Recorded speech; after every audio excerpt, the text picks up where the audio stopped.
E agora abrimos a última fronteira com o Miguel Gonçalves. Antes disso, hoje vamos efetivamente mostrar-lhe o que é um meteorito, e não por imagens. É isto, aqui está. Aqui temos um verdadeiro meteorito. Já lá vamos, Miguel. Antes de avançarmos para o meteorito, vamos então... Isto serviu aqui já para convidar as pessoas para ficarem connosco até ao final da conversa, porque vamos recuperar esse assunto. E, portanto, antes de mais, vamos às últimas da investigação científica. E para já temos aqui uma imagem automobilística ou até doméstica. Vais começar por escapes e chaminés. Sim, escapes e chaminés. Vamos começar logo pelo centro da nossa galáxia, da Via Láctea, onde nós sabemos que habita um cavalheiro, um buraco negro supermaciço, com mais de 4 milhões de vezes a massa do nosso Sol. Mas essa zona particular da nossa Via Láctea, há já algum tempo que os cientistas encontraram duas bolhas muito distantes entre si, acima do plano da Via Láctea, as bolhas de Fermi e as bolhas de E-Rosita. Isto, Fermi e Rosita, são os telescópios espaciais que as descobriram. Uma das bolhas em raio-x, o outro em gama, em raios gama. Portanto, bolhas muito energéticas que nós não conseguimos perceber muito bem como é que elas se formaram ali. Temos um suspeito, o buraco negro. Agora, estas imagens que nós estamos a ver são as imagens mais recentes do telescópio espacial Chandra e também do radiotelescópio Meerkat, da África do Sul, que juntos descobriram o quê? Bom, para termos aquelas bolhas muito acima do plano, elas têm que ir lá de alguma maneira. Será que está relacionado com estas imagens que estamos a ver e ilustrações?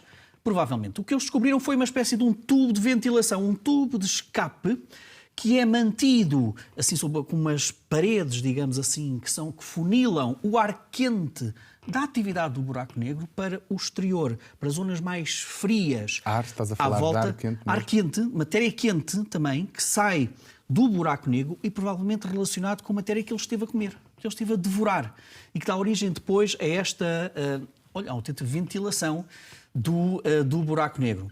E o que diz este estudo... Isso é extraordinário, porque a ideia era que só entravam coisas no buraco negro, não saíam. É verdade, mas há todo um conjunto de matéria que está a girar à volta do buraco negro, como aquilo que nós estávamos ali a ver no chamado disco de agressão, uma espécie de agressão que aquece muito e que, quando temos o buraco negro em grande atividade, essa matéria consegue quase que... é ventilada. Foi agora que descobrimos neste telescópio espacial Chandra. Quem é que cria estas paredes que parece que ventilam, criam este tubo de escape? Muito provavelmente os poderosíssimos campos magnéticos associados também à atividade do buraco negro. E, portanto, era uma peça do puzzle que nós precisávamos de perceber para, então, compreender melhor como é que se criam bolhas extremamente energéticas acima do plano da nossa Via Láctea. E isto também diz aos astrónomos, mais ou menos, qual é que é a taxa de alimentação, digamos assim, do nosso próprio buraco negro. Há alguns estudos que dizem que o buraco negro que nós temos no coração da Via Láctea come uma estrela a cada milhares de anos. Portanto, este tipo de estruturas que são criadas por estas ventilações, digamos assim, ajudam também os cientistas a perceber a atividade do nosso próprio buraco negro. E isto só é possível quando nós juntamos telescópios que olham para o universo em comprimentos de onda, em energias diferentes. Daí ser interessante, ser necessário este complemento de várias energias para conseguirmos perceber o puzzle que cria. Ok, temos as bolhas lá em cima, o que é que cria estas bolhas tão distantes do centro da Via Láctea? Agora pode ser aqui esta explicação, um tubo de escape criado pelo material que está a ser devorado pelo buraco negro e cujos campos magnéticos conseguem concentrar, fazer daquilo uma estrutura para ventilar. É sempre mesmo bem interessante. E agora, exoplanetas também. Vais falar em exoplanetas excêntricos, mas... Nós costumamos trazer aqui exoplanetas excêntricos, porque nós já conhecemos mais de 5 mil planetas fora do Sistema Solar, chamamos exoplanetas. E alguns deles, claramente, nós não temos um correspondente no nosso Sistema Solar. Ou seja, nós conhecemos relativamente bem os planetas do Sistema Solar, encontramos lá fora exoplanetas que até desafiam as nossas próprias teorias sobre como é que se formam planetas. O primeiro que nós vamos mostrar está a cerca de 66 anos-luz de distância do nosso Sol, e estas ilustrações mostram muito daquilo que poderá ser a própria superfície deste exoplaneta.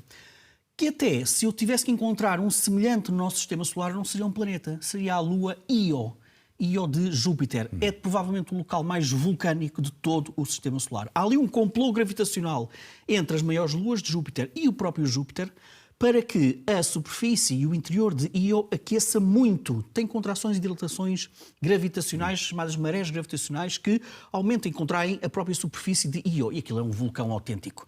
Tem mais de 150 vulcões ativos a cada segundo em Io.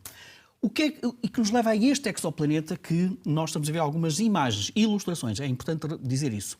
É que quando os cientistas olharam para este exoplaneta, todo ele parecia que estava a arder. Todo ele parece que à superfície está coberto de lava, tal como o nosso Io, mas em forma planetária. Pensa-se que até que à sua superfície, Daniel, para teres uma ideia, tem uma temperatura da ordem dos 2.320 graus. 2.320 graus.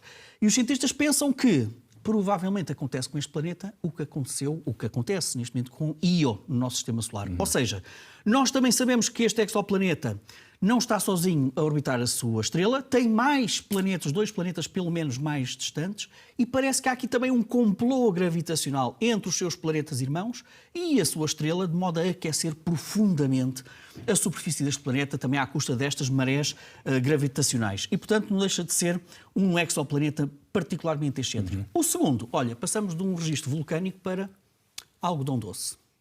Algodão doce. E porquê?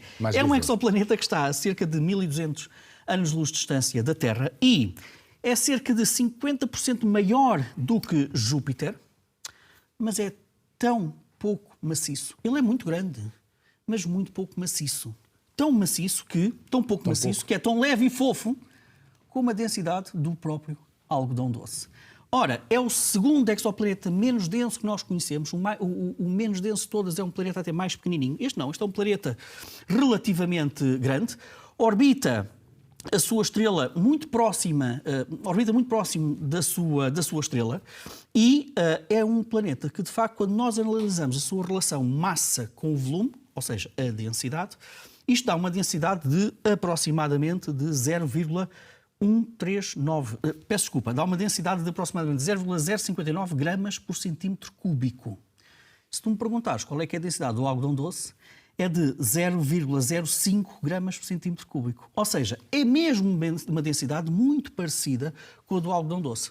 Tudo o que são os nossos modelos que tentam explicar como é que se formam planetas parecem não encaixar neste planeta. Ou seja, à luz dos nossos modelos, ele não deveria existir porque nós não conseguimos explicar como é que se forma um planeta tão pouco denso. Parece mesmo... ou gás ou oco. Não, mesmo que tu admitas que um planeta destes não tenha núcleo, porque o núcleo onde está concentrado grande parte da densidade dos planetas, não é? Mesmo que um planeta destes não tenha núcleo, o que já por si é absurdo, mesmo assim não consegue explicar a densidade deste exoplaneta. E, portanto, há sempre um exoplaneta que nos desafia para... Há sempre um exoplaneta que desafia-nos para percebermos melhor como é que se formam os próprios planetas. Podemos avançar, então. Já sabemos que, para namorar os nossos espectadores, temos aqui 2 meteoritos, um mais pequenino e outro maior, já lá vamos, mas primeiro é preciso explicar ainda mais coisas sobre o efeito do meteoro que se viu. E, em primeiro lugar, é preciso explicar que não vieram de Castro Daire, mas já lá vamos. Não vieram, mas já lá vamos. Mas já lá vamos.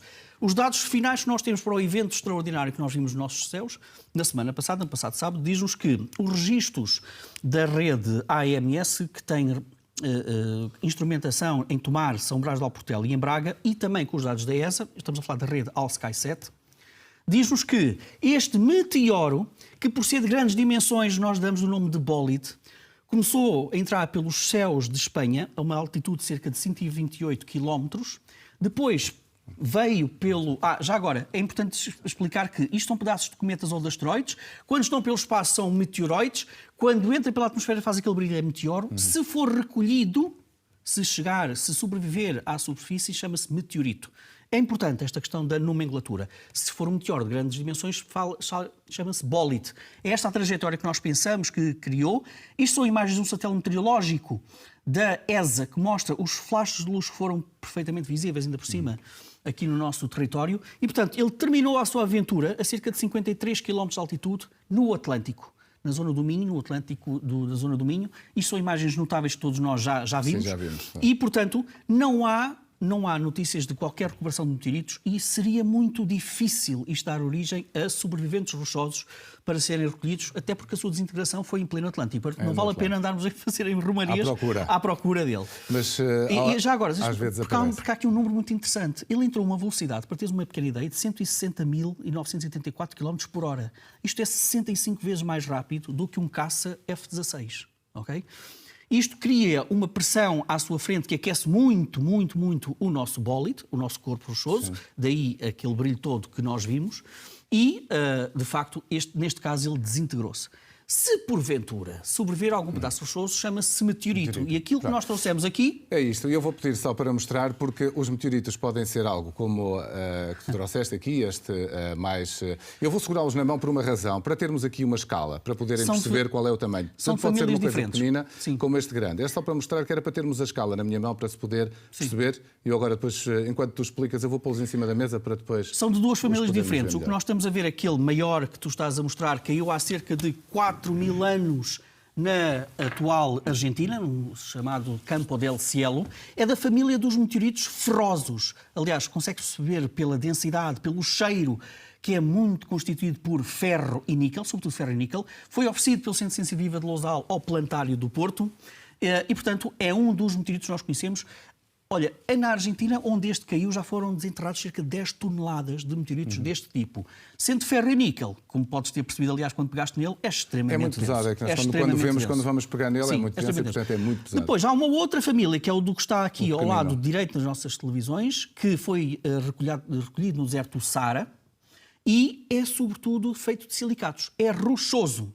Há ainda uma outra família, há uma terceira família, que é uma mistura destes dois, a mistura de ferro e níquel com silicatos, que nós não temos aqui presente. Mas os meteoritos são estes pedaços rochosos que nós escolhemos, são ambos mais antigos do que o nosso próprio planeta.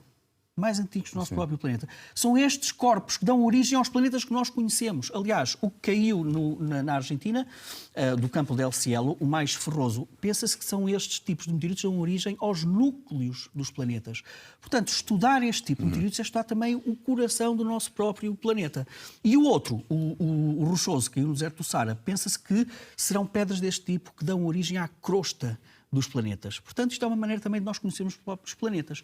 E são mais antigos do que o próprio nosso. É uma oportunidade de vê-los hoje aqui, porque normalmente não estão à vista, não é? Normalmente não estão à vista, muito valiosos, obviamente, em termos científicos e, portanto... E por que razão também são tão poderosos do ponto de vista científicos, Daniel? Porque se nós recortarmos estes meteoritos, nós conseguimos perceber que muitos deles estão repletos de água.